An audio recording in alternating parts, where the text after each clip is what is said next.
The first time their voices braided into something bigger than both of them was behind the railway tracks at dusk, where Kibera turns electric. Tin roofs glittered with the last light, boys dribbled patched footballs down packed earth lanes, and the smell of Matura smoke curled into the sky. A hand-painted sign leaned crooked against a kiosk. Open mic, bring your voice, leave your fear. Wanjiku nudged Mboya with her elbow, a grin cutting across her face. If you choke, I'll finish your line, she said.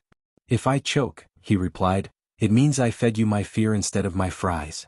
They had come with nothing but a shared notebook, its pages fat with crossings out and sudden lightning.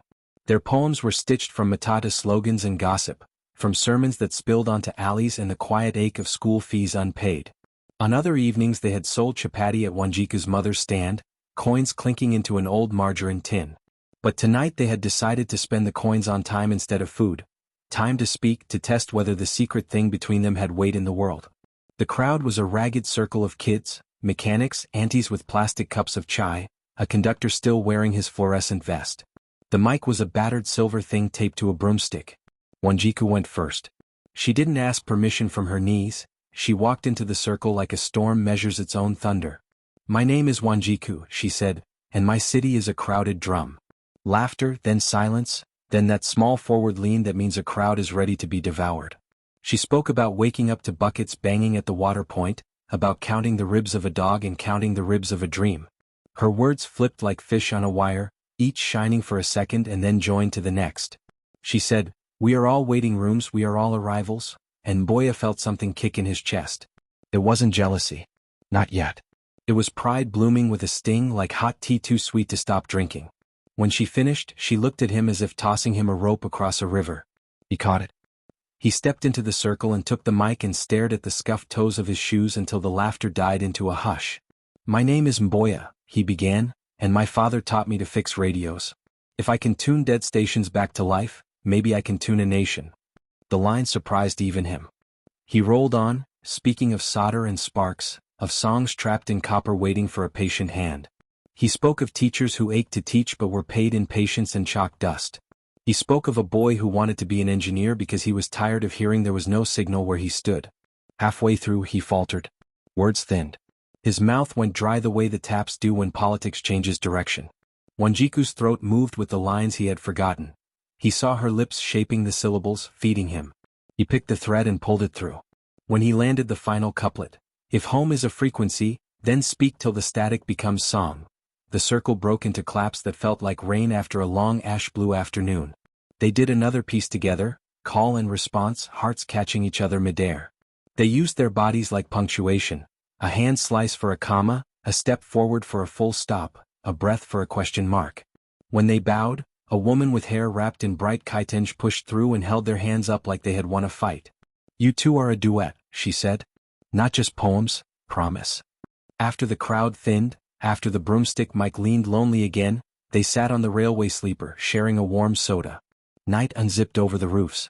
A radio from somewhere near the car wash muttered a rumba song. Wanjiku bumped her shoulder against his. We should write a show, she said. A real one. Tickets. Lights. Borrow a church hall. Paint a banner. Kibera speaks. Mboya felt his mouth answer before he had time to think.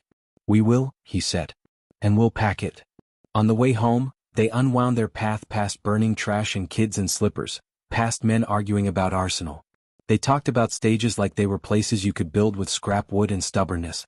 At Wanjiku's place, her mother looked up from a basin of sukuma wiki and smiled with tired eyes. How was it? She asked. A small miracle, Wanjiku said and blew a kiss across the room. Mboya gave his usual half-bow, grabbed a piece of plain chapati from the plate, and ducked out before the night swallowed him whole. Under his own roof, a room divided by a curtain, his mother already sleeping. He reread the notebook by torchlight. He traced Wanjiku's words and then his, searching for the seam where they stitched together. Somewhere between waiting rooms and dead stations, there was a frequency they both could hear.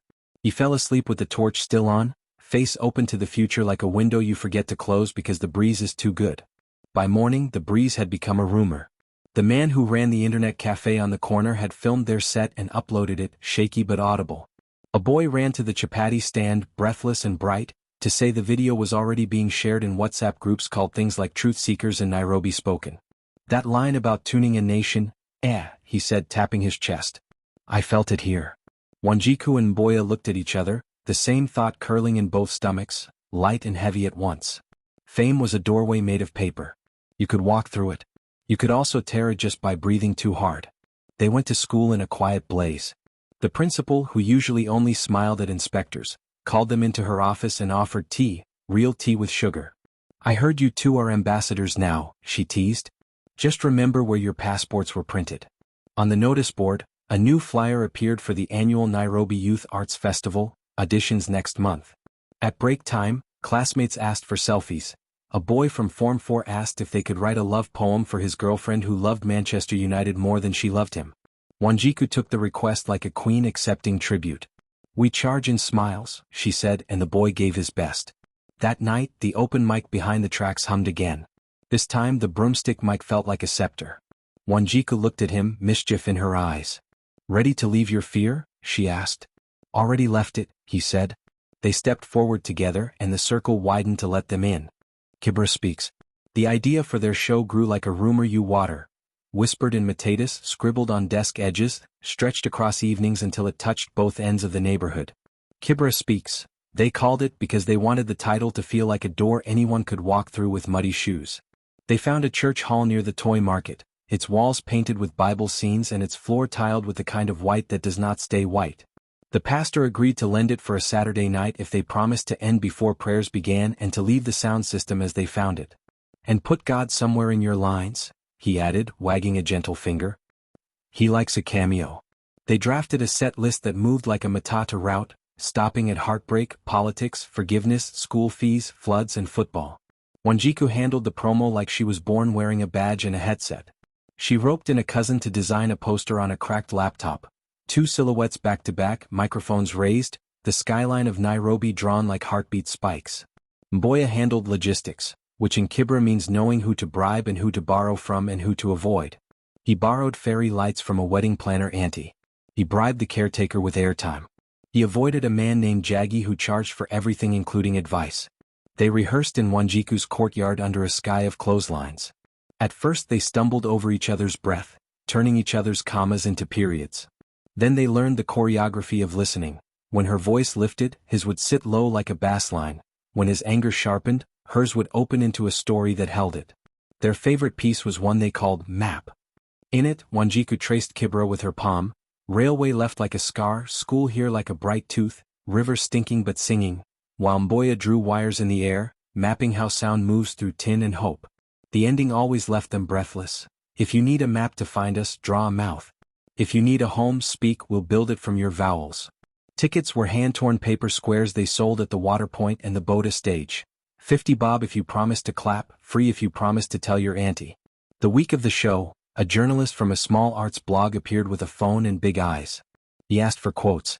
Wanjiku gave him a line polished to a shine. We're not voices for the voiceless. We are a chorus showing our neighbors they already sing. Mboya added something about engineering emotion with rhythm. The journalist nodded furiously, like a pigeon finding a feast. Saturday came sticky hot, rain threatening but undecided. They arrived at the hall early with fairy lights and a borrowed speaker and 2 bottles of cheap soda labeled for throat. Wanjiku's mother stood near the door like a bouncer in a kitenge dress, collecting tickets and hugs. The pastor checked the mic and whispered, God feature in this show, into it with a wink. People trickled in, mechanics with oil under their nails, schoolgirls with cornrows and questions, a city council worker who shook hands with the solemnity of someone who signs documents. By 7 the hall was full, bodies close enough that the room itself felt like a held breath. The lights dimmed, the fairy lights really blinking like stubborn stars, and a hush fell so complete even the baby sensed a spell. Wanjiku stepped into it with the slow confidence of a river finding a bend.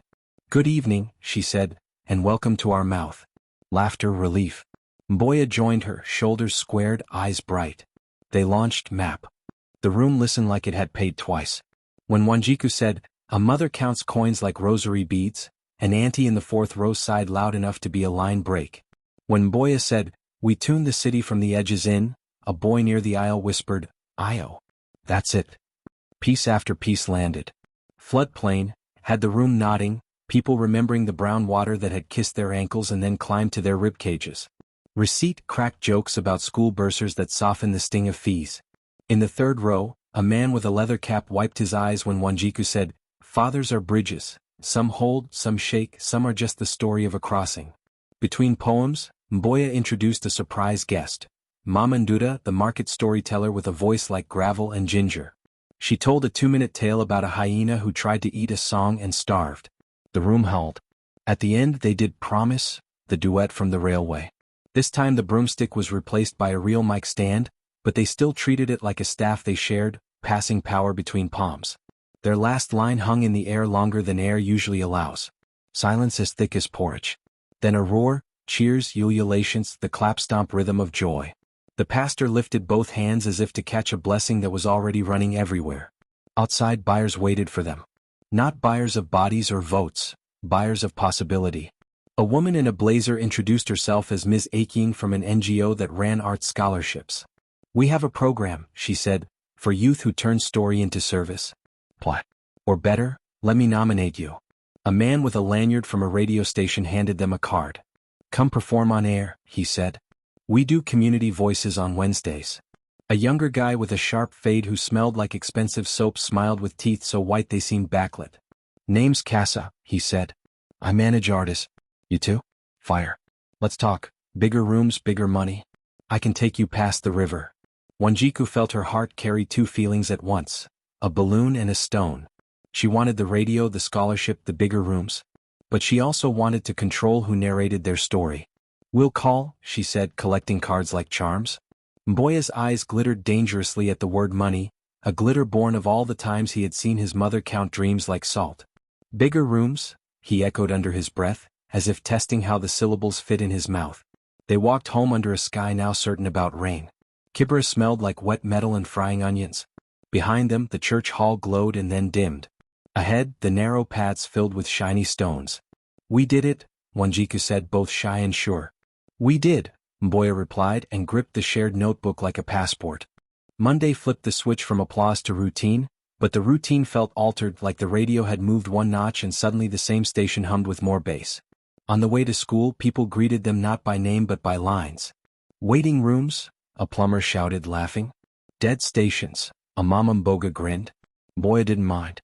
Fame arrived like a matatu, loud, fast, cramped, still somehow useful. Wanjiku kept her head down and eyes open. She knew attention could be a loan with unfriendly terms. They visited the radio station first because a microphone invites a microphone. The studio was smaller than it sounds on air. Foam on walls, a desk with sliders, a plant that looked thirsty. The host, a woman named Lorna with a voice like butter on toast, welcomed them with fist bumps and said, "We don't do interviews. We do conversations." On air, Wanjiku spoke of Kibera with tenderness sharp enough to cut. "People talk like we're a headline," she said, "but inside the headline is a heartbeat." Mboya spoke about making engineering his major and poetry his method. "My mother fixes clothes," he said. "I fix frequencies. Same work." They performed Receipt live and the phone lines lit up. A caller from Ngong Road said he had never thought about school fees as a poem but now would never stop. A teacher from Kawangware requested MAP for her Form 2 class. When they left, Lorna pressed 2 envelopes into their hands, transport reimbursement, she said, and a little something extra because art must eat. It wasn't a fortune, but it was money earned by coming as they were. Wanjiku tucked it into the notebook without counting. Mboya counted twice. At school, the principal called them to the office again. This time she didn't tease. She held a letter. "Aking from Umoja Arts Initiative sent this," she said. "They've nominated you both for a regional youth arts scholarship, mentorship, a small stipend, training, and a showcase with scouts." She looked over her glasses. "It is not a guarantee, but it is a door." Wanjiku saw the words stipend and mentorship shimmer. Mboya saw scouts and showcase, the kind of words that could turn a room into a future. Training sessions started on Saturdays at a community center with cracked mirrors and clean floors. Their coach, a poet named Prophet, real name Johnson, stage name Necessity, taught craft like discipline instead of magic. "Your metaphor is a vehicle," he said, tapping a knuckle on Mboya's chest. "Don't park it before it reaches somewhere. To Wanjiku, you have a voice like a flood. Learn levees. Choose where to break banks." They learned breath control, how to use silence like a symbol, how to slice a line to reveal a new muscle. They learned that writing together meant arguing without bruising. More than once, Wanjiku snapped her pen cap and walked away. More than once, Mboya paced the corridor rehearsing a counterargument like a verse. They always returned to the notebook which served as Switzerland. Casa, the sharp-fade manager, kept appearing, at the water point, near the football pitch, outside the church hall as if he had been praying. He spun futures like a DJ spins a crowd. "I've got slots at a club in Westlands," he said. "Corporate gigs where people wear suits and clap politely but pay impolitely well. We can package you. Videos, photos, a brand. You need better clothes. I know a tailor. I know a videographer who shoots like Netflix." Wanjiku liked him in the way one likes lightning, pretty to look at from a distance. Mboya felt drawn to the ease Casa promised. Corporate gigs could pay for school, he said. And mics. And time. Wanjiku held the scholarship letter like an anchor. "Let's build craft first," she argued. "Let money find our method, not the other way around." Mboya heard the wisdom and also the hunger gnawing at his ribs. He had patched his shoes twice with crazy glue. His mother had stopped taking her blood pressure medicine regularly because she preferred rent to the sound of her own pulse. "We can do both," he said. "2 tracks, same train." She looked at him for a long breath. "Promise you remember why we started," she said. "Promise we don't turn our poems into invoices." Jealousy didn't enter like a shout. It entered like a cough someone refuses to admit is a cough. It started when Prophet praised a tweak Wanjiku made to Floodplain, telling her the new ending lands like revelation. Mboya clapped and meant it and also felt like a room had been locked without him. It continued when a video of Wanjiku doing a solo, filmed by the arts blog journalist, hit something in the algorithm and spread beyond their usual circles. Comments poured in. "Queen. Voice of the city. She must headline." Some mentioned Mboya kindly, some didn't mention him at all. He told himself this was fine.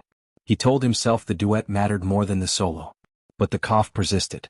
Meanwhile, a different lure shimmered at the edge of their days: easy money. A boy named Rico, who wore a gold chain and boredom like cologne, watched them at the center and smiled without humor. "You two are blessed," he said one afternoon, chewing gum like he was punishing it. "But blessings need security. There's work that could make you comfortable. Run a parcel here, a parcel there. No questions asked. Art needs shoes." Mboya laughed it off. Wanjiku's eyes went flint. "We're fine," she said. "We have fairy lights and God's cameos." But at night, when the power cut and the family next door fought loud enough to be a radio drama, when his stomach argued with his pride, Mboya did the math. 2 parcels a week could cover medicine and a new mic. He didn't call Rico. He didn't delete his number either. He told himself not calling was a decision. He told himself keeping the number was wisdom. Between the 2 sentences was a small river he didn't name. The scholarship shortlist was announced in the 3rd week of training. They didn't gather in person.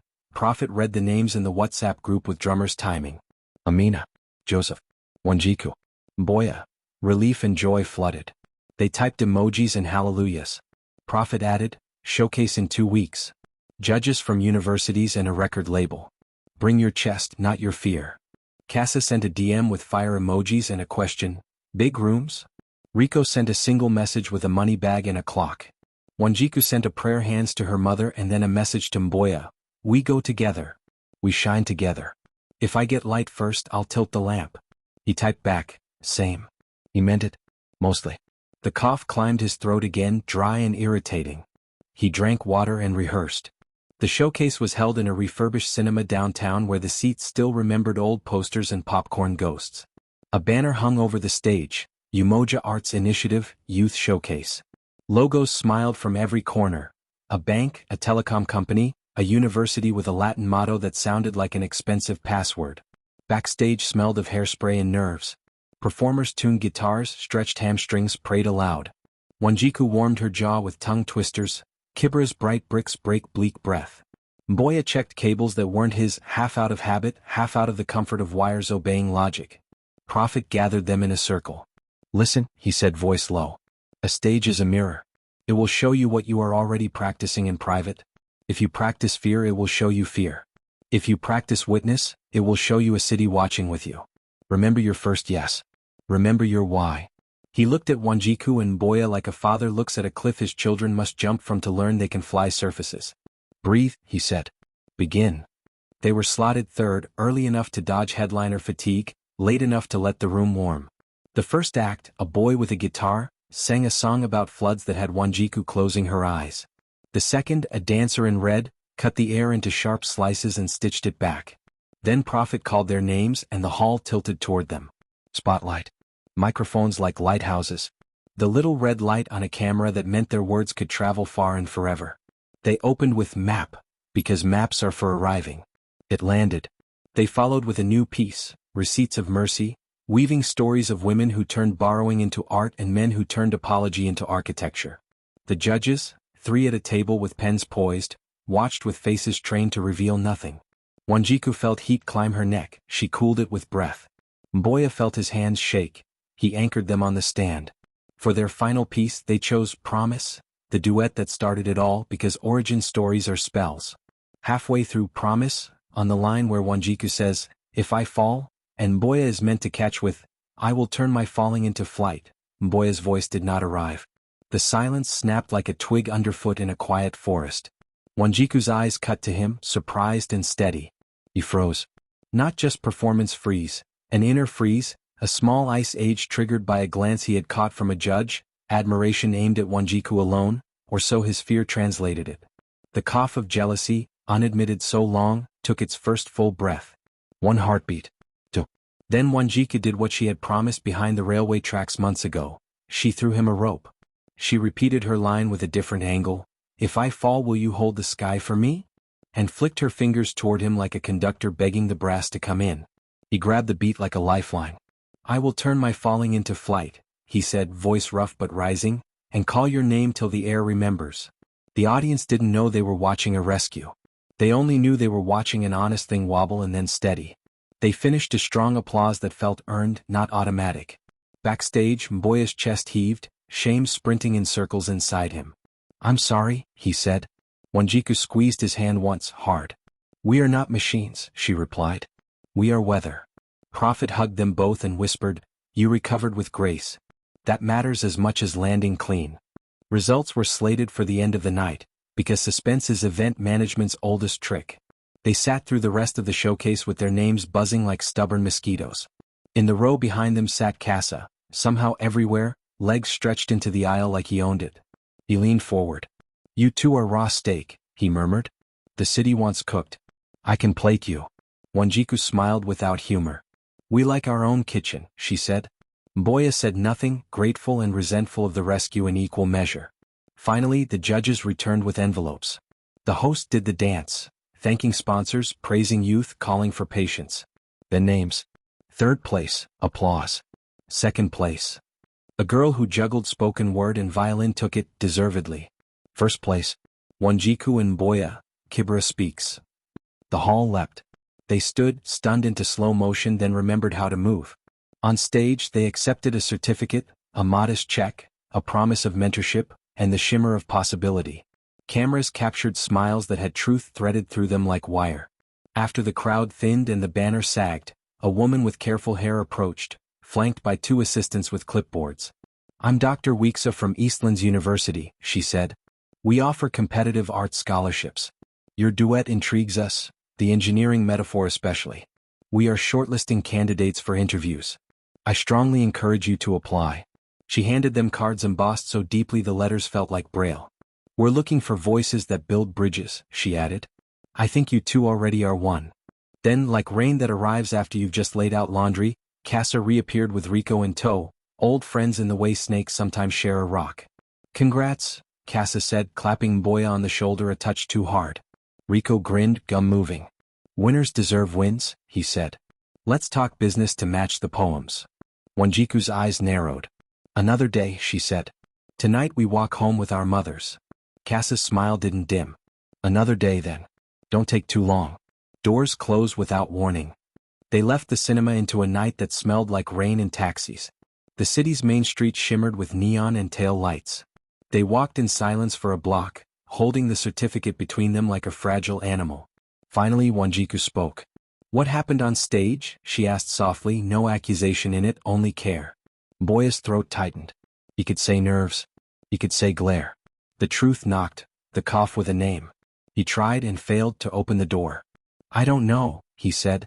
"But I will do better." She nodded and they stepped around a puddle together. At home, his mother held the check and laughed a laugh he had not heard for months. "My son," she said, "you bring light." He slept with relief curled against his feet. Wanjiku, in her room, pinned the certificate to the wall with a hair clip. She lay awake staring at it until the ceiling turned gray with morning. Fame was a doorway of paper, yes. But this felt like the first wooden frame. Stronger. Still flammable. Outside, somewhere, someone pressed send on a message that would test the hinges. A DM from Rico to Mboya with a pin location and a simple caption, "Quick run, 10 minutes, 5,000. Tonight." The pin dropped on a corner of Kibera that wore night like a jacket with too many pockets. Alleyways, shortcuts, eyes. 10 minutes, 5,000, Rico had typed. The numbers glowed on Mboya's screen like a dare. 5,000 shillings was rent plus medicine plus the new mic he kept pricing online, then closing the page before the total could shame him. 10 minutes was less than a poem. He told himself it was a delivery job, nothing more, the sort of errand aunties assign boys every day. Take this, return with change, don't tarry. He did not tell Wanjiku. He did not tell his mother. He put on his quietest shoes. The meeting point was near the iron bridge where the river turned from rumor to smell. Rico leaned on a motorbike as if it were a throne, gum working, chain catching the moon. Beside him stood a man Mboya had never seen before, eyes like cut glass, a scar tugging his mouth into a perpetual almost smile. "This is Quito," Rico said as if introducing a math teacher. "He appreciates punctuality." Quito's almost smile did not move. He offered a small, heavy envelope and a direction. "Deliver to this kiosk by the car wash, ask for Pato. Don't open. Don't think. 10 minutes. Mboya slipped the envelope into the inside pocket of his hoodie and felt its weight decide to become his. He moved through alleys he knew with a stranger's heart, counting breaths like steps, steps like lies. The kiosk by the car wash had a sign that read, "God is a DJ, we are his playlist." A man with a cap pulled low looked up as if the bell above the door had startled him from a better life. "Pato?" Mboya asked. The man nodded once. The exchange was boring in the way danger often is. A hand, a pocket, a grunt that could have been, "Thanks," or "We see you." The return trip took longer, not because of distance but because his thoughts had become heavy too. Rico counted seconds on his phone, then grinned. 8 minutes, 35 seconds, he said. Efficiency is art. Quito's almost smile stayed. He peeled notes from a wad like pages from a thin book and handed them to Mboya. 5,000 in green and brown, more than he had held at once since his father's funeral contributions. "Easy," Rico said. "Art needs shoes." Quito added, "Art also needs friends who are quiet." A joke maybe. A rule definitely. At home, his mother was asleep, head crowded with scarves against the cold. He tucked 2,000 under her pill bottle and hid the rest inside the lining of his school bag. His hands shook with what felt like victory and felt like something else too, something that nibbled at the edges of joy. He messaged Wanjiku a lie, "Practicing late. See you morning." She sent back a photo of the notebook open on her bed, pen resting like a promise. "New piece brewing," she wrote. "Bring your chest." The next day, everything glittered with small newness. He bought his mother her medicine without bargaining and watched relief bloom in her shoulders like sunrise over Ngong Hills. He replaced his cracked charger and treated Wanjiku to sodas that were cold enough to remind teeth about winter. He told himself he had simply accelerated a blessing, that the world owed him this speed. When they rehearsed, his metaphors ran ahead of him, bright and breathless. Prophet noticed. "Your lines are sprinting," he said. "Make sure they know where they're going." Scholarship interviews were scheduled for Friday at Eastlands University, a campus with manicured lawns and benches that invited good posture. Dr. Weeksa had emailed instructions in sentences that resembled fences, polite, precise, keeping chaos out. "Arrive 15 minutes early," the first fence said. The second fence promised a short performance, questions about motivation, a chance to describe community impact. Wanjiku ironed her best skirt and borrowed a blazer from her cousin. Mboya polished his shoes until he could see a thinner version of his face in them and rehearsed answers in the mirror. "I want to engineer sound systems that carry truth. I want to build spaces where the city hears its own heartbeat. I want. On Thursday evening, as the sky turned the color of overripe pawpaw, Rico texted again. "Another run. Same time, same place. Quick." Mboya stared at the screen until the words lost shape. He thought of Dr. Weeks's fences. He thought of his mother's pill bottle. He thought of the way applause felt on the skin, all those hands awarding him breath. He typed, "Can't. Interview tomorrow." The ellipsis that showed someone was typing appeared, then vanished, then appeared again. Finally, 10 minutes. 10,000 this time. By a new mic shine. He put the phone face down as if its eyes could guilt him. Wanjiku messaged him a voice note, her tone bright and steady. We'll smash tomorrow. I rewrote the ending of Receipts of Mercy. You'll love it. Don't be late, my guy. He lifted the phone again, typed and erased, then did what fear and hunger often script. A small betrayal.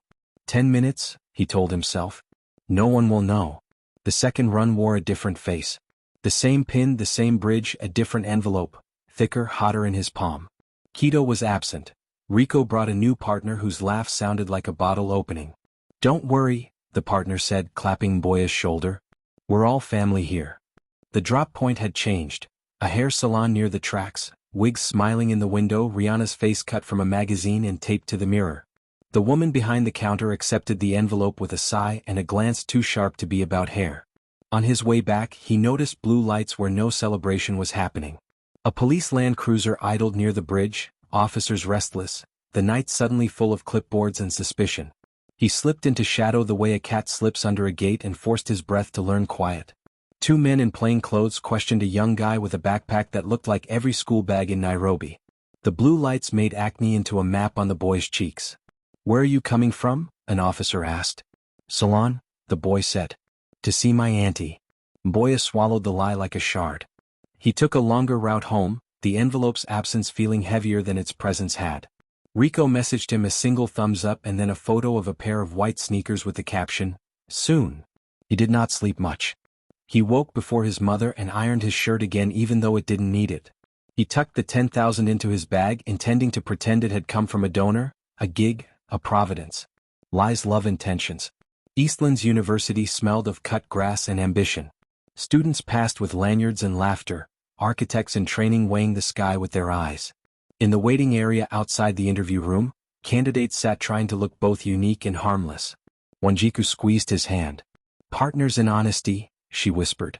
The door opened and closed on stories. When their turn came, Dr. Weeksa smiled that careful smile and invited them to perform first. They did map, stripped down, voices soft enough to convince the room to lean. Then the questions arrived like guests with gifts and knives. What is your long-term vision? How do you measure impact? Who are your influences beyond Nairobi? Mboya answered with words he trusted, words he had courted in the mirror. Wanjiku spoke like rain knows where to land. Then a professor with a square jaw and round glasses asked a question that walked straight through his fences. Tell us about a challenge that threatened your integrity and how you addressed it. There are moments when truth stands in the doorway and lies hide under the bed, whispering, say me. He felt the envelope's ghost pressing against his ribs. He felt Wanjiku's steady presence like a beam. He could talk about stage fright, about growing up without quiet, about teachers who mistook hunger for laziness. He opened his mouth. Last night, he began and heard Wanjiku inhale beside him. I made a choice I am not proud of, he continued. I took a delivery job I should have refused. It was quick money. It made me late to myself. This morning before we came, I decided it would be the last time. I am returning the money to a youth shelter this afternoon. If this scholarship comes, I want it to be a bridge out of shortcuts. He waited for air to leave the room. It didn't. It held. Wanjiku looked at him, not with surprise, but with the complex expression of someone who has suspected a leak and now hears the drip. She nodded slightly like a drummer counting the band back in. Dr. Weeks's careful face went softer. Thank you, she said. Integrity is not the absence of temptation. It is the practice of return. The square-jawed professor scribbled something that might have been a question mark turned into a check mark.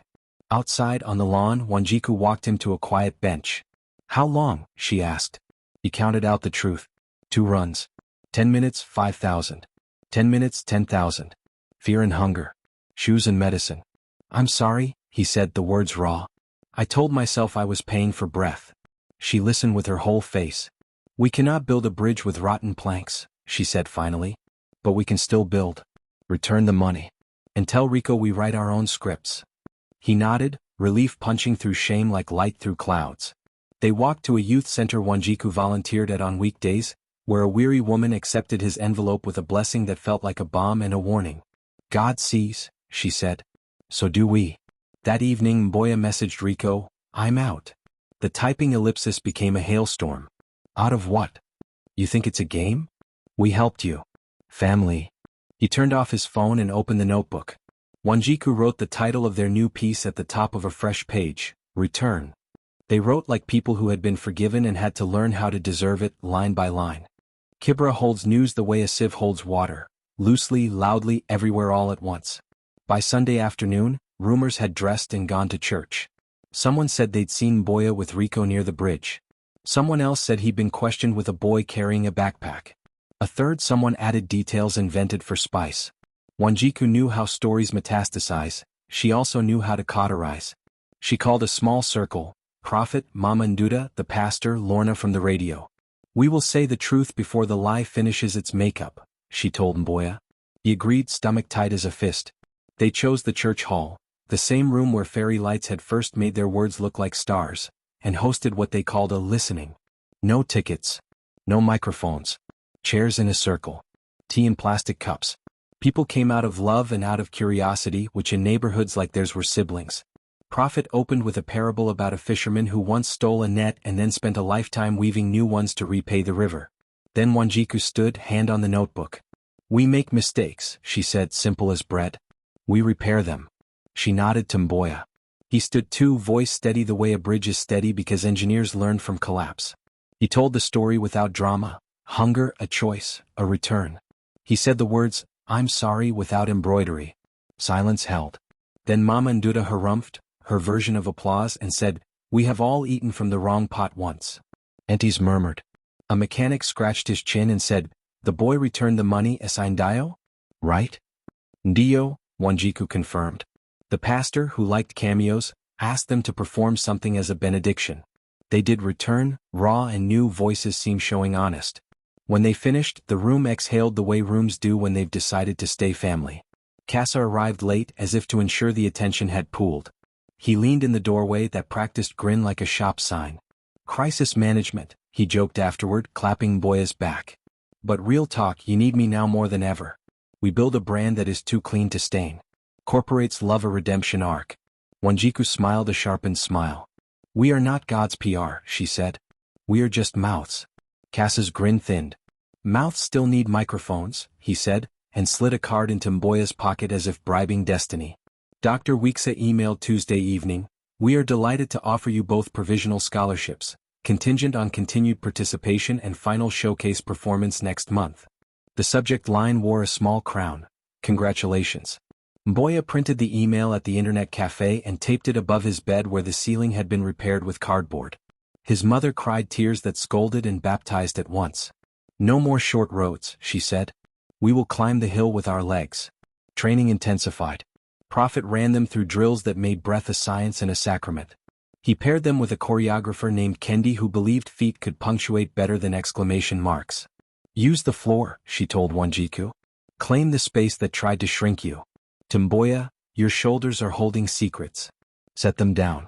The poem is lighter when you stop trying to carry the whole bridge alone." They wrote in the margins of fatigue, cutting fat from lines until muscle showed. They argued about whether a metaphor should be river or electric wire. They made up faster now, laughing at their own seriousness. Jealousy, that cough tried again. An arts magazine ran a profile titled Wanjiku, the voice of Kibera, accompanied by a photo of her laughing, head back, joy blazing. The article mentioned the duo, yes, but the headline did not. At the water point, two schoolgirls asked Wanjiku for advice, eyes star-drunk.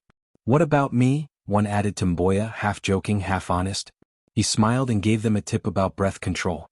That night, he lay awake counting how many times his name had appeared in the article, 3, and hers, 12. In the morning he hated himself for counting. In the afternoon he counted again. Wanjiku saw the counting without seeing the numbers.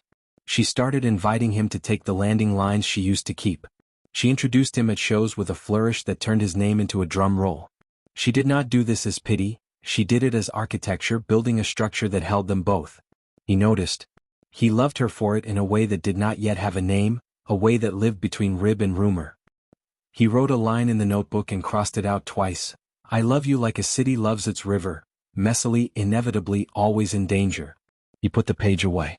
The NGO that had first approached them, Umoja Arts Initiative, invited them to run a Saturday workshop for teenagers who were thirsty in that particular way art teaches you to recognize.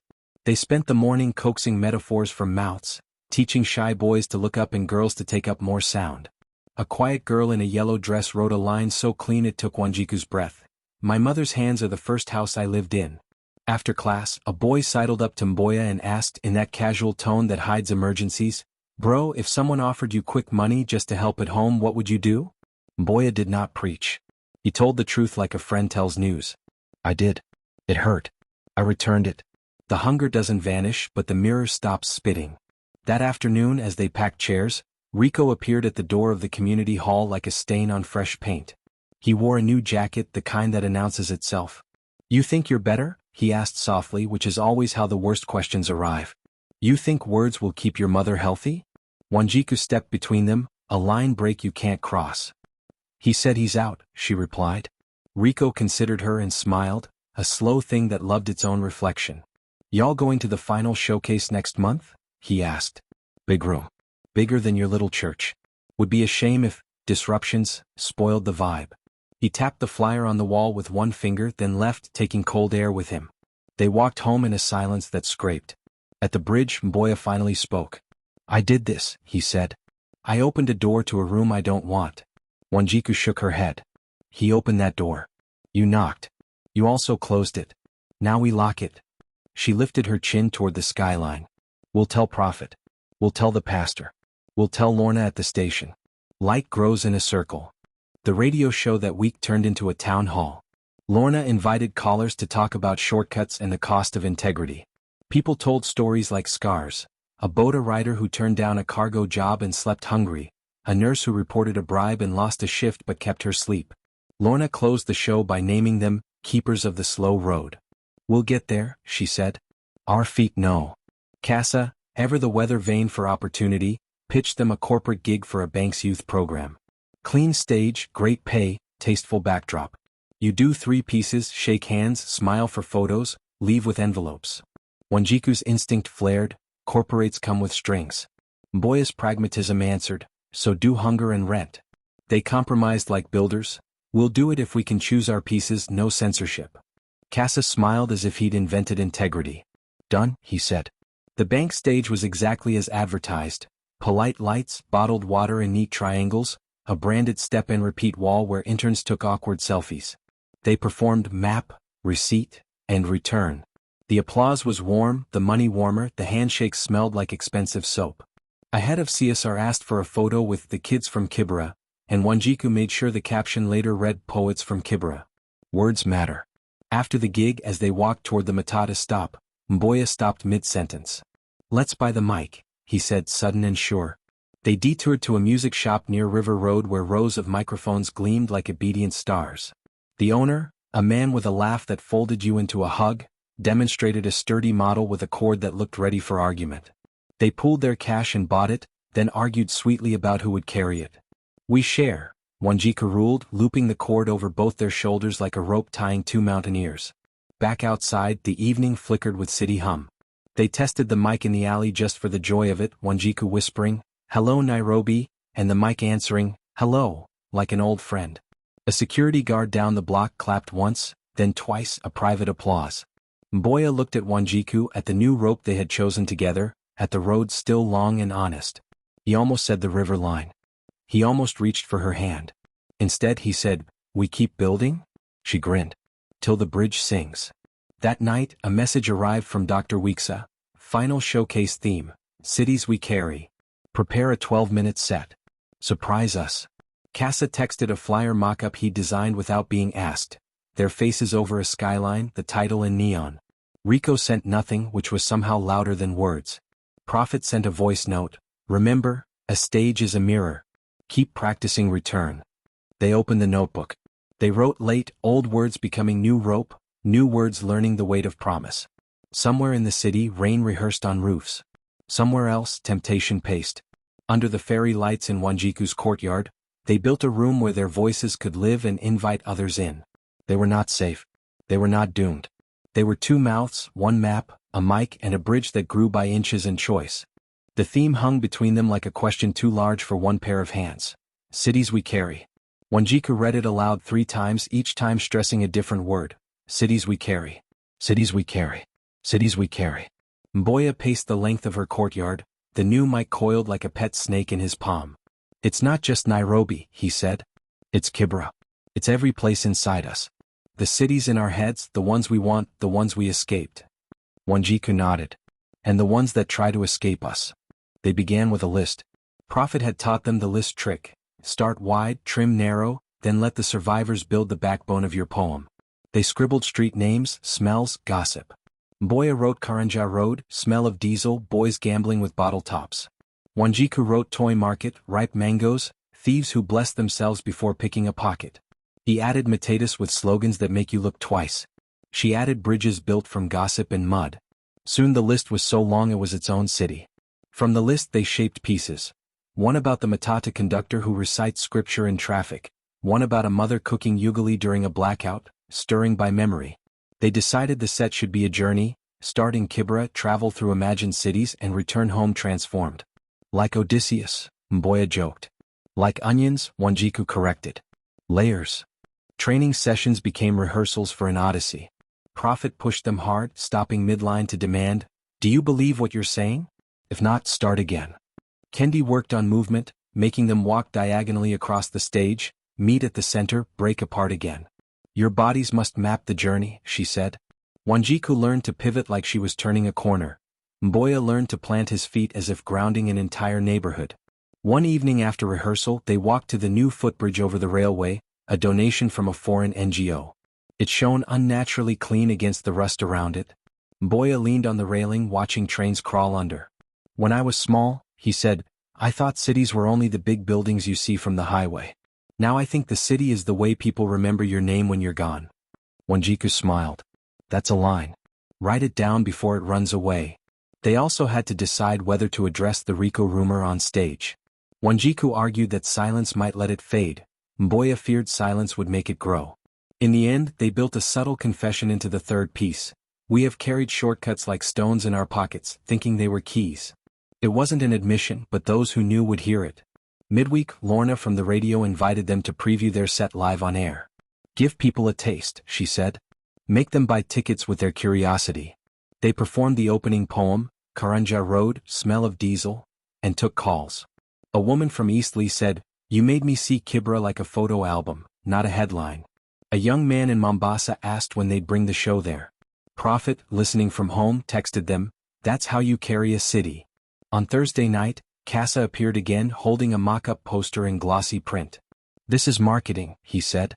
Their faces loomed over the Nairobi skyline, the mic in the middle like a torch.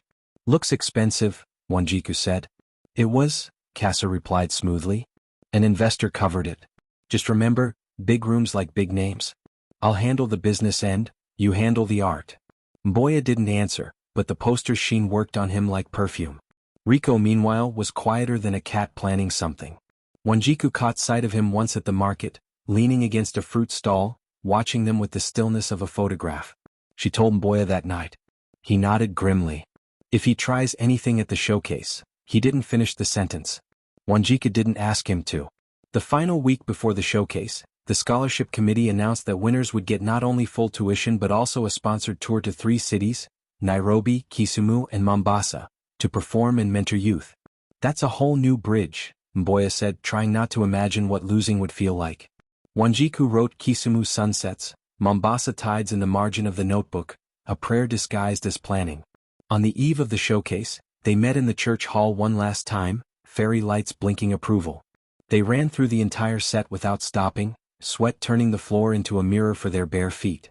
At the end, they stood breathing hard, staring at each other. "Tomorrow," Wanjiku said. "Tomorrow," Mboya echoed. Neither mentioned the fear that tomorrow could be the day the bridge they built was tested past its load. That night, Mboya dreamed of standing on a stage where the floorboards were train tracks, and every word they spoke was a carriage rolling toward a station.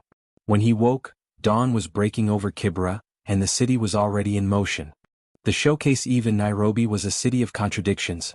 Matatas shouting through traffic, street vendors swearing by their mango prices, the air thick with fried samosas and wet dust. Inside Wanjiku's courtyard, things were quieter, but only on the surface. The fairy lights blinked lazily, a pot of chai steamed on a charcoal stove, and the notebook lay open like a heart awaiting surgery. Wanjiku was adding the final flourishes to Cities We Carry, her pen tapping the paper in time with a tune no one else could hear. Mboya sat opposite, mic in hand, testing its weight as if preparing for battle.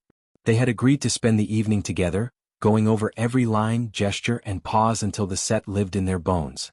Prophet had warned them, by the time you hit the stage, you should be carrying the poems the way lungs carry air, without asking permission. But tonight wasn't just about rehearsal.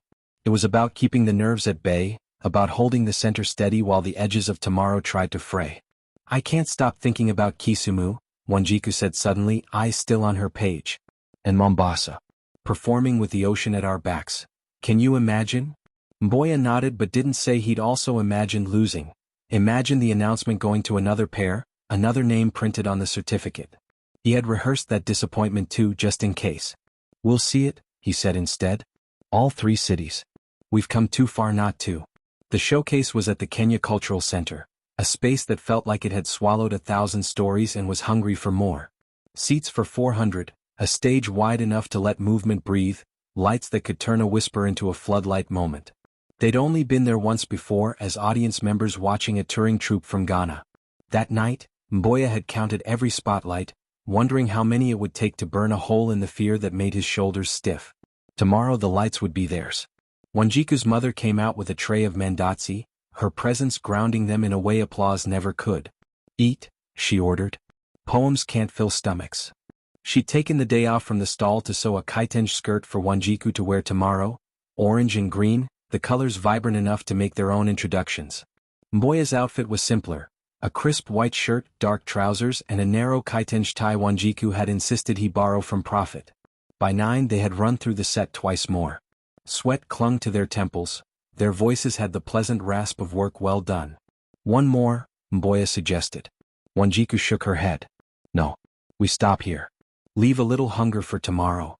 They packed the mic, wrapped the cord neatly, Kendi's rule, respect your tools, they'll respect you back, and settled into the easy silence of friends who have said all the important things. Then the phone buzzed. Mboya glanced at the screen, half expecting his mother. Instead the name read Rico. He froze, thumb hovering. Wanjiku caught the look. What? She asked. Nothing, he said too quickly. But the truth leaked into the air like kerosene. She stood, walked over and held out her hand. Let me see. Reluctantly he passed the phone. The message was short. Big night tomorrow. Break a leg. Or maybe 2. No emojis. No laugh. Just threat in plain clothes. Wanjiku read it twice, then met his eyes. We tell Prophet. Now. Mboya hesitated. Rico was many things, but subtle wasn't one of them. If he'd sent this, it meant he wanted them rattled. Still, silence was a door for trouble to walk through. He called Prophet, putting the phone on speaker. The older poet's voice was calm, almost bored. Expected this, Prophet said. You've been walking past men like Rico since you were old enough to fetch water. He's all shadow, no substance. But we'll have extra eyes tomorrow. The cultural center has security, and I'll station a couple of the Umoja boys at the door. After the call, Wanjiku sat back down. No more secrets, she said. From now till we step off that stage we're one mind. Mboya nodded. One mind, he echoed, feeling the weight of the words. They went back to reviewing the set, but the message sat in the corner like an uninvited guest. When Mboya finally walked home, the streets were half asleep, only the boater riders and night guards fully awake. He carried the mic bag on one shoulder, the scholarship dream on the other. At his door, his mother was waiting, her silhouette framed in the weak light from inside. Nervous? She asked. A little, he admitted. She smiled. Good. Nerves mean you care. Just don't let them lead. He lay in bed, sleep dancing just out of reach. His mind replayed lines from their set, Rico's text, Wanjiku's steady gaze. Somewhere in the jumble, a new line arrived, uninvited but perfect. Some cities we carry like wounds, others like songs, and some like weapons we've promised never to use. He wrote it in the dark, the letters clumsy but the meaning sharp. In Wanjiku's room across the settlement, she too was awake, staring at the kaitenj skirt hanging from the door. She thought about the first open mic, the railway sleepers under their feet, the way Mboya had caught the rope she'd thrown. She thought about how fame had tried to widen the gap between them, and how they'd kept rebuilding the bridge. She whispered a prayer, not for winning but for telling the story the way it deserved to be told. Outside, Kibera breathed in its patchwork rhythm, the hiss of kerosene stoves, the distant laugh of a drunk, the soft pad of a stray cat. The city they carried was carrying them back in its own quiet way. Tomorrow the bridge would either hold or break. Morning arrived like a drumbeat, quick, loud, impossible to ignore. Kibera was already alive. Vendors calling prices, Matatas honking impatient rhythms, the smell of frying eggs mixing with diesel. For Mboya and Wanjiku, the day was split in two halves, the long wait before the showcase and the sharp burst of performance. The first half was agony. Wanjiku's mother fussed over her kaitenj skirt, pinning and rep-inning the waistband until it sat perfectly. "You carry us all today," she said, smoothing the fabric. "But don't carry fear. Leave that here." Mboya's mother pressed his shirt, her hands lingering on his shoulders for a moment. "When you speak," she told him, "remember I'm hearing you for the first time. Make me believe." By early afternoon they met at the Matata stage near Toy Market, the mic bags slung between them like shared luggage. Prophet was already there, flanked by two tall Umoja boys in matching black jackets. Security without looking like security. "We move together," Prophet said. Eyes open, chests open. No fear. The Kenya Cultural Center loomed larger than they remembered, its pale walls reflecting the afternoon sun. Inside, the auditorium buzzed with performers, volunteers, judges, and the restless hum of an expectant crowd. Programs were being handed out. On the back cover, in neat black letters, it read, "Final Showcase, Cities We Carry, Wanjiku and Mboya, Kibera." Seeing their names in print was both thrilling and terrifying. Backstage smelled of hairspray, coffee, and anticipation. Wanjiku warmed her voice with tongue twisters. Mboya paced, mouthing their opening lines. Prophet checked the mic levels with the tech crew. "Clean sound," he told them. "No excuses." The Umoja boys stationed themselves at both wings, eyes scanning the audience through the curtains. They were slotted forth. The first act was a solo poet from Kizii, sharp and political, his voice like a blade. The second was a dance troupe whose synchronized stomps made the stage quake. The third, a singer from Mombasa, filled the room with a voice that felt like tide water. Then it was them. They stepped into the lights together, the mic between them like a torch. The opening poem, Karanja Road, unfolded without a hitch. Every line landed, the crowd leaned forward. The second piece, about imagined cities, brought laughter at the right moments, a sigh at the end. Then came the risk, the third piece with the subtle confession. "We have carried shortcuts like stones in our pockets, thinking they were keys," Wanjiku said, her eyes sweeping the room. Mboya followed, "Some cities we carry like wounds, others like songs, and some like weapons we've promised never to use." It was quiet for a heartbeat too long, then applause, not loud but steady like rain that means to last. In the final piece they mapped the journey home. Wanjiku pivoted, tracing the air. Mboya anchored, voice deep, sure. Their last line, delivered in unison, hung in the air. "If you need a home, speak, we'll build it from your vowels." The applause this time was thunder. They bowed. As they turned to exit, Mboya spotted movement near the back of the hall.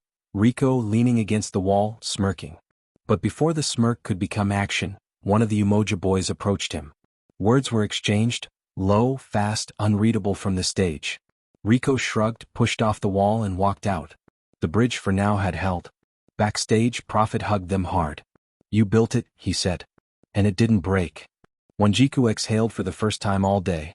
Mboya felt the knot in his stomach loosen.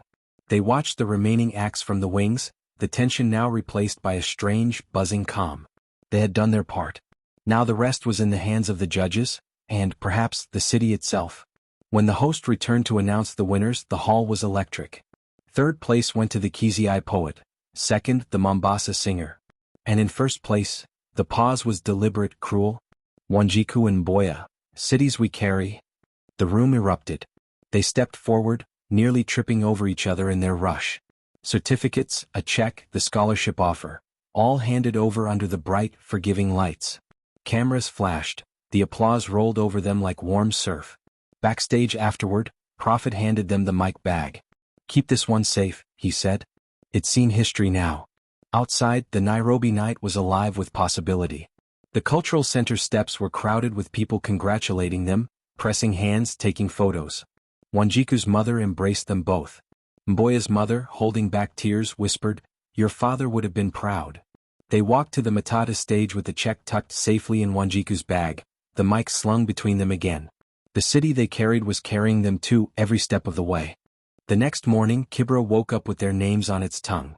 Mboya's mother had already been visited by two neighbors before breakfast, both asking if the check was real. Wanjiku's mother sold 3 extra plates of chapati just from customers who wanted to hear, the champions were her daughter and that boy from down the lane. They met mid-morning at the Umoja Arts Center to debrief with Prophet. He was in rare form, pacing the room, cigarette in hand. "You two proved something last night," he said. "Not just to the judges but to everyone watching.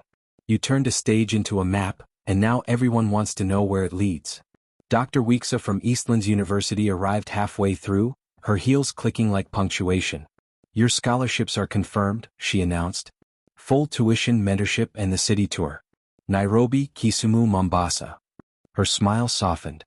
"You've earned it, but now the work begins. Touring means new audiences, new temptations and eyes everywhere. Handle it well." Casa called that evening. "I can get you a corporate sponsorship before you even hit Kisumu," he said, his voice slick. "Hotels, transport upgrades, maybe even a small allowance. All I need is a percentage." Wanjiku was firm. "We're already sponsored through Umoja and the university." Mboya hesitated but echoed her. Casa laughed. "You'll call me when you see the budget they give you." The next few days were a blur. Interviews on community radio, a feature in the Nairobi Arts blog, rehearsals for the tour. They polished their set, added new transitions, worked with Kendi on movement. Wanjiku insisted on including the subtle confession line in cities we carry for every performance. "It keeps us honest," she said. One afternoon, while they were rehearsing at the hall, Rico appeared in the doorway, arms folded. "Nice win," he said flatly. "But remember, this city has more bridges than yours. Watch which one you're standing on." Prophet emerged from behind the stage, stepping between them. "This bridge is guarded," he told Rico. The tension cracked like glass. Rico smirked, turned, and left without another word. Despite that shadow, the days leading to Kisumu felt like a sunrise stretching wider each hour. They'd never been on a plane before. Umoja booked flights for efficiency. Wanjiku spent an entire evening choosing which notebook to carry, settling on the one with the most crossed-out lines for luck. Mboya bought his mother a new headscarf with part of the prize money. The night before departure, they stood again on the railway sleeper where it all began. "Remember this?" Wanjiku asked. "Every step," Mboya said. They recited Promise softly, their voices blending into the hum of the night. When they finished, Wanjiku smiled. "Tomorrow we carry the city to another city." Flying was a shock to the senses. The ground fell away too quickly, the clouds were closer than they had any right to be. Wanjiku pressed her forehead to the window, grinning. "We're above the Matatus," she whispered. Mboya gripped the armrest like a lifeline. Kisumu greeted them with heat and lake air. The Umoja van drove them straight to the performance venue, a lakeside amphitheater open to the sky with the water stretching endlessly beyond. That night, the sunset turned the lake into molten gold. "This is going in a poem," Wanjiku said. The crowd was unlike Nairobi's, more relaxed, slower to clap but deeply attentive. They adjusted their pacing, letting pauses linger. Lines about water and travel hit harder here. During MAP, when Wanjiku spoke of rivers stinking but singing, the audience murmured in recognition. After the show, an old fisherman approached. "You carry our city now," he told them. "Keep it safe." They spent the next day mentoring local youth, many of whom had never seen spoken word live. A boy in a faded Arsenal jersey performed a raw piece about losing his brother to a fishing accident. The silence afterward was heavier than applause. Wanjiku placed a hand on his shoulder. "That's how healing starts," she told him. That night, by the lake, Mboya admitted something. "When we won, I thought about calling Rico. Just once. To see if there was an easier road." Wanjiku didn't flinch. "And?" He looked out over the dark water. "And I didn't. Maybe I'm finally learning to love the slow road."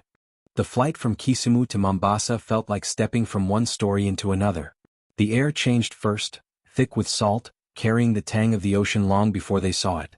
Then came the colors: whitewashed Swahili houses with carved wooden doors, the saffron and turmeric mounds at market stalls, the endless blues of sky and sea.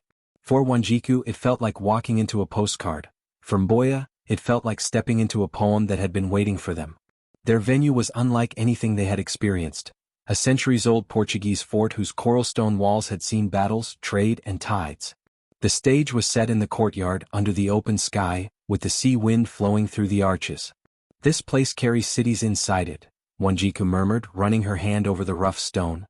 "Generations of them." Mboya nodded. "Tonight we add ours." The first evening in Mombasa, they performed at sunset. The call to prayer from a nearby mosque drifted into the fort, mingling with the tuning of the sound system. The crowd was a mix: local residents in bright Kangas and Kansas, tourists with cameras, and students from the coastal universities. Prophet had told them coastal audiences listen differently. They took their time, weighing words before giving them back. They opened with map, letting the rhythm slow to match the lapping tide. Wanjiku replaced one verse with imagery of the ocean, its moods, its depth, its stubborn memory. Mboya spoke of shortcuts as ships that promise speed but sink before the horizon. The pauses stretched longer here, but when the applause came, it rolled over them like a wave, full and warm. After the set, people lingered, asking questions, telling them which lines had landed deepest. A fisherman said their imagery of bridges over dirty rivers reminded him of nights spent fixing his nets under moonlight. A university student shyly handed Wanjiku a poem she had written in Swahili about carrying her grandmother's recipes like heirlooms. Later that evening, as they stood on the seawall watching dhows drift against the moonlit tide, a familiar voice interrupted the calm. "Enjoying the view?" Casa stepped into the light, dressed in a pale linen shirt, looking like he belonged in a tourism brochure. "I've been following your tour," he said. "You're ready for the next step." He laid out his offer with the smoothness of a man selling dreams. A performance in Dubai for a corporate gala, all expenses covered, a payment large enough to eclipse their scholarship stipend. "This is where you leap," he said. "Do the city tour for the photos, but take this gig for your future." Wanjiku didn't hesitate. "We're committed to Umoja and Eastlands," she said, her voice sharp as coral. Cass's smile didn't falter, but there was steel in it. "Commitments don't pay forever," he replied. He turned to Mboya. "Think about it. The tide waits for no one." Then he walked away, leaving the scent of expensive cologne in the salt air. Back in their hotel room, Wanjiku paced. "He's trying to wedge us apart," she said. Mboya sat on the bed, staring at the tiled floor. "It's tempting," he admitted. "That money could buy time, gear, security."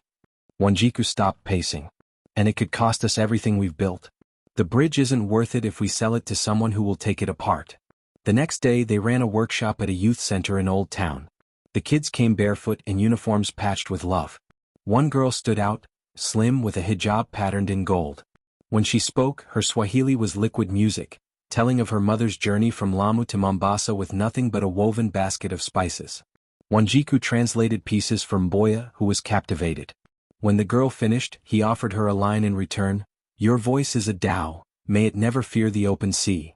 That evening, as they walked along the beach, they made a pact. No matter what offers came, they would discuss every one together without secrets. "One mind," Wanjiku said. "One map," Mboya added. The ocean roared its approval. Returning to Nairobi after the tour felt like stepping back into a room that had rearranged itself in their absence. The air was the same: diesel, roasted maize, rain on rust, but the way people looked at them had shifted. Shopkeepers stopped them to shake hands. Schoolchildren whispered behind their backs, giggling until Wanjiku or Mboya waved and they exploded into shy laughter. In Kibera, being famous meant everyone knew your business before you did. Their homecoming was marked by a celebration in the church hall where it had all started. Fairy lights strung across the rafters, the smell of polo wafting from the kitchen, and music that made the floor tremble. Prophet spoke first, his voice carrying over the chatter.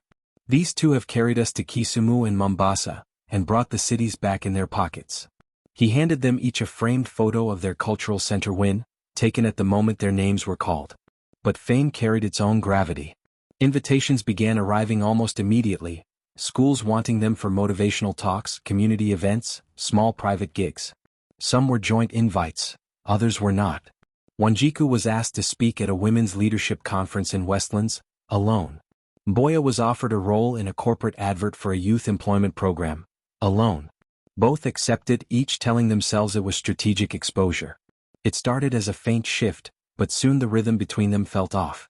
At rehearsals they clashed over pacing. Wanjiku wanted to slow certain pieces for emotional weight. Mboya preferred to keep the momentum sharp. He began feeling as if she was the face of their partnership while he was just the scaffolding. She, in turn, felt she was carrying more of the promotional burden while he got to be the mystery voice in the background. One evening, after a rehearsal that ended with an unfinished argument, Wanjiku stayed behind in the empty hall, running through cities we carry alone. Prophet entered quietly, watching her from the doorway until she stopped mid-line. "You two are rusting," he said. "Bridges don't fall from storms, they fall when they're left untended. If you want this bridge to last, you need to build something new on it. The next day, Prophet gathered them both in his office. You've been performing the same set for months. It's solid, but it's memory work now, not discovery. Write something together that neither of you can claim alone. Something that forces you to listen to each other. At first they resisted. They were tired, busy, and the old set still drew applause. But Prophet insisted. They began writing in Wanjiku's courtyard, the air smelling of rain on warm concrete. At first the page stayed stubbornly blank. Mboya would start a line, Wanjiku would cross it out. Wanjiku would suggest a metaphor, Mboya would say it didn't fit the theme. They circled each other like boxers, testing for weaknesses. Then one evening Wanjiku wrote on the page, 2 hands on the mic, 1 voice in the air. Mboya looked at it and something softened. He wrote underneath, if I drop the line you catch it. If you lose the beat I hold it till it returns. Slowly the piece began to take shape, not about cities, not about maps, but about them. It was part love poem, part manifesto, part confession. They included moments of deliberate overlap, speaking the same words together, then diverging like a river into 2 branches, only to meet again. By the end of the week they had a rough draft that made Prophet grin like a proud architect. This, he said, is fresh concrete on the bridge. Perform it next month at the Umoja Gala. But the cracks weren't fully sealed. Kassa reappeared, dropping hints that Mboya could level up faster without extra baggage. Wanjiku heard from a friend that Rico had been asking questions about their schedules. Pressure was mounting from both sides. One night, sitting on the railway sleeper where it all began, Wanjiku said quietly, "We're not just building a bridge anymore. We're defending it." Mboya nodded, feeling the truth of it in his bones. The mic bag between them felt heavier than it had the first night they shared it. The night before their Umoja Gala performance, Mboya was locking the door when a shadow detached itself from the wall. Rico. His posture was casual, but his eyes were sharp. "One last run," he said almost kindly. 10 minutes. 20,000. You can walk away after this for real. Mboya's pulse jumped. 20,000 was more than his mother made in months. "Why me?" he asked. Rico smiled thinly. "Because you're fast, you're smart, and you've already done it before. Don't pretend you're clean." For a moment the old hunger stirred, the one that measured life in immediate needs, not future plans. Then Mboya remembered the fisherman in Kisumu, the girl in Mombasa, Prophet's warning about rust, and Wanjiku's line in their new piece, "If I drop the line you catch it." He looked Rico in the eye. "No." Rico's smile hardened. "You'll regret it." The next day the Umoja Gala buzzed with energy. Performers milled backstage, donors sipped tea in the lobby. Wanjiku found Mboya before they went on. "You okay?" she asked. "I'm clean," he said, and the way he said it told her more than the words themselves. When they performed 2 hands on the mic it was electric. The piece demanded constant awareness, one voice rising as the other fell, call and response so tight it felt like music. The crowd roared, not just at the words but at the connection between them. Prophet clapped so hard his ring hit the chair arm. Afterwards, as they left the stage, Mboya spotted Rico in the back, leaning against the wall again. But this time Rico didn't smirk. He just watched them with an expression that might have been respect, or calculation. Then he was gone. Months later the scholarship was in full swing, the tour a bright memory, and the cracks in the bridge patched with new steel. They stood once more behind the railway tracks, this time not as dreamers but as returning builders. The broomstick mic had been replaced by their own, paid for with clean money, carried together across every mile of their journey. The crowd was bigger than the first time. Kids in school uniforms, mamas with thermoses of chai, boda riders leaning on their bikes. Wanjiku's mother stood at the front, Mboya's mother beside her, both beaming. They opened with Promise, the piece that started it all, their voices now richer, surer. They moved into Return, letting the weight of its confession and redemption settle over the crowd. And they closed with Cities We Carry, now expanded with verses from Kisumu and Mombasa, the sea and the lake folded into the river of Kibera. When the last line fell, "If you need a home, speak, we'll build it from your vowels," the applause wasn't just noise. It was the city speaking back. Afterward, as they packed the mic, Wanjiku looked at Mboya. "The bridge held," she said. He smiled. "And it's still growing." They walked home through the settlement, their steps light, the city they carried carrying them too. Somewhere in the distance, a matata honked, a baby cried, a preacher called for repentance, and it all wove into their story, a map with no end.